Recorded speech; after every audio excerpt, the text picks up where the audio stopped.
علی گڑھ مسلم یونیورسٹی کے 100 سال۔ آپ دیکھ رہے ہیں چینل گلدستہ معلومات۔ دوستو، آج میں آپ کو ہندوستان میں قومی وراثت کا درجہ رکھنے والا بین الاقوامی سطح کا حامل عظیم الشان تعلیمی ادارہ علی گڑھ مسلم یونیورسٹی کے بارے میں بتاؤں گا، جس نے اپنی بے بہا خدمات کے ساتھ مسلسل فعال رہتے ہوئے ایک صدی کے طویل مدت کا سفر طے کر لیا ہے۔ اپنے اندر 100 سالہ تاریخ سمیٹے یہ ادارہ آج بھی اپنی خدمات مزید توانائی کے ساتھ انجام دینے میں سرگرم عمل ہے۔ آج سے 145 برس قبل کس کو علم تھا کہ 24 مئی 1875 کو علی گڑھ شہر کے باہر جس چھوٹے سے مدرسے کا سنگ بنیاد رکھا جا رہا ہے، وہ محض ایک مدرسہ نہیں بلکہ آنے والی نسل کے مستقبل کو روشن کرنے کا عظیم کارنامہ انجام دے گا اور ایک تناور درخت بن کر ساری دنیا کے لیے مشعل راہ ثابت ہوگا۔ دنیا بھر میں اپنی تعلیم کے لیے مشہور علی گڑھ مسلم یونیورسٹی آج 22 دسمبر 2020 کو 100 سال کا ہو گیا ہے۔ یونیورسٹی کا قیام کرنے والے سر سید احمد خان میں ایک الگ ہی جنون تھا۔ انہوں نے پیسہ اکٹھا کرنے کے لیے طوائفوں کے کوٹھے سے چندہ لیا، خود لیلا مجنوں کے ناٹک میں لیلا بن کر منچ پر اتر آئے۔ 1857 کے غدر کے بعد سر سید احمد خان نے علی گڑھ مسلم یونیورسٹی کا خواب دیکھا۔ 1870 میں جب وہ بنارس میں سول سروس جج کے طور پر پوسٹڈ تھے تو اس دوران ان کا لندن آنا جانا لگا رہتا تھا۔ وہاں انہوں نے آکسفورڈ اور کیمبرج جیسی یونیورسٹیاں دیکھی تھیں۔ تب ان کے ذہن میں خیال آیا کہ ایک یونیورسٹی بنائی جائے جو آکسفورڈ آف دا ایسٹ کہلائے۔ ان کا یہ خواب جنون بن چکا تھا۔ 9 فروری 1873 کو انہوں نے ایک کمیٹی بنائی جس میں تمام ریسرچ کے بعد 24 مئی 1875 کو ایک مدرسہ بنانے کا اعلان کیا گیا۔ ایسا اس لیے کیا گیا کیونکہ اس وقت پرائیویٹ یونیورسٹی بنانے کی اجازت نہیں ملتی تھی۔ 2 سال بعد 8 جنوری 1877 کو محمڈن اینگلو اورینٹل کالج شروع ہو گیا۔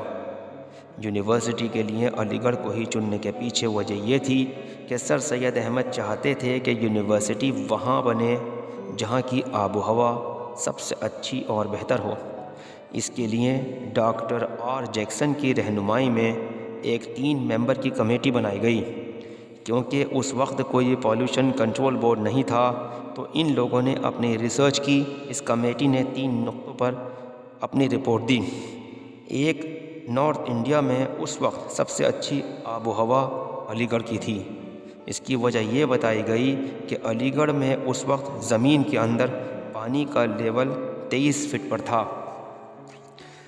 اس وقت میں لوگ 2 چیزوں سے زیادہ مرتے تھے، ایک سیلاب اور دوسرا اکال۔ علی گڑھ کے پاس کوئی ندی، جھرنا یا جھیل نہیں ہے جس سے باڑھ آ سکے۔ اس کے علاوہ اس وقت پانی کا لیول اتنا اچھا تھا کہ اکال کا بھی ڈر نہیں تھا۔ علی گڑھ ٹرانسپورٹ اس وقت فرینڈلی تھا، جی ٹی روڈ بن چکا تھا اور ریلوے ٹریک بھی بچھ گیا تھا۔ اس سے آس پاس کے ضلعوں کے بچے بھی آسانی سے یونیورسٹی تک پہنچ سکتے تھے۔ اسلام میں حضرت علی کو علم کا دروازہ مانا گیا ہے۔ ایسے میں حضرت علی کے نام پر بنے اس شہر کو منتخب کیا گیا۔ مسلم اکثریت والا علاقہ ہونے کی وجہ سے یہاں مسلم بچے بھی بہت تھے۔ علی گڑھ مسلم یونیورسٹی بنانے کے لیے سر سید احمد خان نے اپنی جد و جہد میں کوئی کمی نہیں چھوڑی۔ انہوں نے پیسہ اکٹھا کرنے کے لیے نئے نئے طریقے ایجاد کیے۔ انہوں نے بھیک مانگی، لوگوں کے پاس جا کر چندہ اکٹھا کیا اور ناٹک میں کام بھی کیا۔ 1888 میں انہوں نے چندہ اکٹھا کرنے کے لیے علی گڑھ میں ایک نمائش میں اپنے کالج کے بچوں کا لیلا مجنوں نامی ناٹک رکھوایا۔ اس وقت لڑکیوں کا رول بھی لڑکے ہی کیا کرتے تھے۔ عین وقت پر لیلا بننے والے لڑکے کی طبیعت خراب ہو گئی تو سر سید احمد خان خود پیروں میں گھنگرو باندھ کر اسٹیج پر اتر آئے۔ ڈرامہ دیکھنے والوں سے بولے، میں اپنی داڑھی اور عمر چھپا نہیں سکتا، لیکن آپ مجھے لیلا ہی سمجھیں اور چندہ دیں۔ اس کے بعد وہ ناچنے لگے۔ تب انہیں وہاں کے کلیکٹر شیکسپیئر اور مولانا شبلی نے انہیں روکا۔ یونیورسٹی کے لیے سر سید احمد خان نے سیلف ہیلپ کا کانسیپٹ تیار کیا۔ کسی نے 25 روپے کا چندہ دیا تو اس کے نام پر باؤنڈری وال بنا دی۔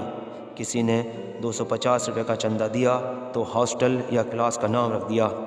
500 روپیہ دینے والوں کے نام سینٹرل ہال میں لکھنے کا فیصلہ ہوا۔ اس وقت ہندو، مسلم، سکھ، عیسائی، پارسی سبھی نے بڑھ چڑھ کر چندہ دیا اور آخرکار 1920 میں یونیورسٹی بن گئی۔ 1877 میں سر سید احمد خان بنارس میں پوسٹڈ تھے۔ جب ان کا ریٹائرمنٹ ہوا تو انہوں نے کاشی شمبھو نارائن کو کالج میں آنے کا دعوت نامہ دیا، لیکن ان کی آؤ بھگت کے لیے کوئی انتظام نہیں تھا۔ ایسے میں شمبھو نارائن نریش بنارس سے اپنا شامیانہ لے کر علی گڑھ پہنچے، جہاں ان کا سمان کیا گیا۔ محمدن اینگلو اورینٹل کالج پہلے کلکتہ یونیورسٹی سے ایفیلیٹڈ تھا، بعد میں وہ الہ آباد یونیورسٹی سے جڑا۔ 1881 میں یہاں 4 لڑکوں نے پوسٹ گریجویشن کا امتحان دیا تھا۔ ان میں سے 3 فیل ہو گئے اور 1 پاس ہو گیا۔ پاس ہونے والے اسٹوڈنٹ کا نام ایشوری پرساد تھا۔ اس طرح ایشوری پرساد پہلے اسٹوڈنٹ کے طور پر پاس آؤٹ ہوئے تھے۔ بعد میں انہوں نے پوسٹ گریجویشن بھی کیا۔